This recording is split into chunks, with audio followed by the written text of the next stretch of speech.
These charges are obviously very serious. The sentencing guidelines in these matters indicate a prison term.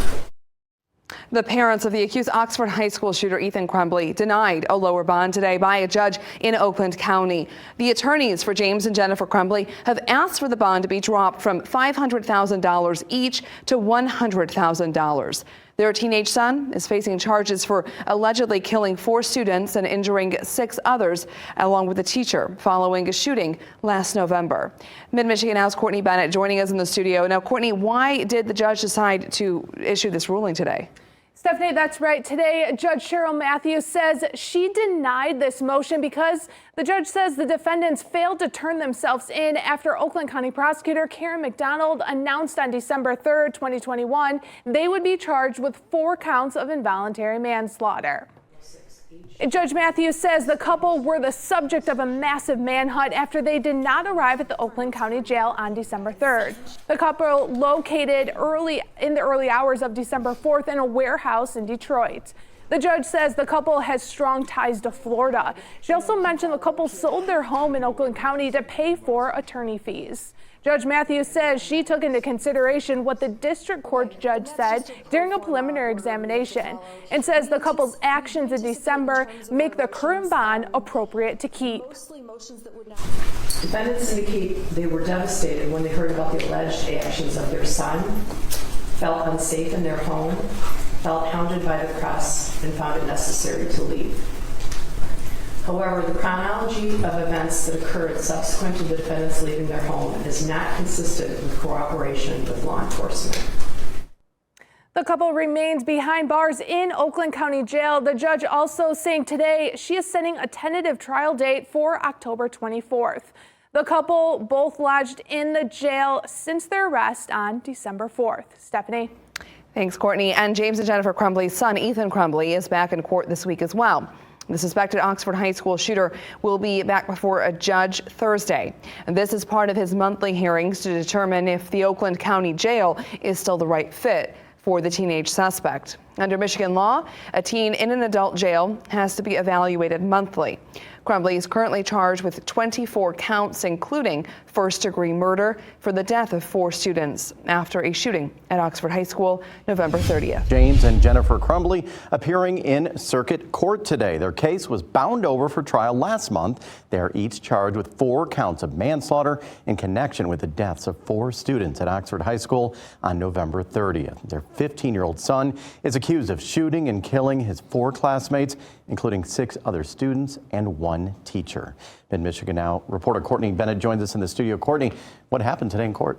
Well, Dave, I can tell you in less than 15 minutes, this court hearing was done. This morning, the judge appointing an independent counsel to visit and talk with the couple. This morning, the judge saying she is concerned about a potential conflict. According to the law professor I talked to this afternoon, that conflict could be one person is offered a plea to testify against the other defendant. James Crumbley is represented by Marielle Lehman and Jennifer Crumbley, Shannon Smith. Right now, because the lawyers practice at the same law firm, the defendants could not take the stand and testify against each other. The judge, Cheryl Matthews, says it is uncommon for co-defendants to be represented in criminal matters by lawyers who practice at the same law firm. She says it is her obligation to protect the couple's rights throughout this court process. Judge Matthews says if there is a jury trial, she says she does not want a mistrial. The judge spent time during the court talking directly to the couple. This is what she had to say. Their job isn't to report back to me. Their job isn't to take the place of your attorney. They're going to talk to you about a conflict of interest, potential conflict of interest, and what would be in your best interest. So I would urge you to listen to them and ask them any questions you might have. Judge Matthews says she wants to avoid anything that would compromise this case. She says if there is a mistrial, then the case would leave the defendants not convicted and also not acquitted. The case could be retried. Judge Matthews says right now there are people in jail for 700 days waiting for trial because the courts are so backed up. She wants to avoid that. The couple is back in court in Oakland County on April 19th. Coming up tonight on Mid-Michigan Now at 10 p.m., you'll We'll hear more from a law professor on how this case could set a precedent for future cases. Dave. Thank you very much, Courtney. The accused Oxford shooter's name will no longer be used in court or in court filings. Judge Cheryl Matthews granted that motion today. The Oakland County prosecutor asked the judge to stop using his name because she says it could contribute to future school shootings. Prosecutor Karen McDonald says the suspect wants notoriety. A judge said Ethan Crumbley will remain in the Oakland County Jail. Under Michigan law, juvenile in the jail system has to attend a court hearing every 30 days. The hearing is used to evaluate the current lodging at the jail. Deborah McElvey is the suspect's guardian. She says they are working on a program for schooling. It would give Crumbley a chance to earn a high school diploma or GED.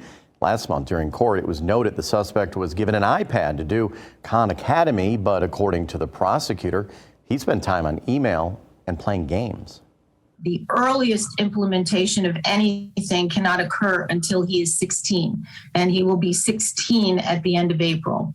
There are two options. She provided me a list that they are investigating of what they call either strict disciplinary academies or cyber schools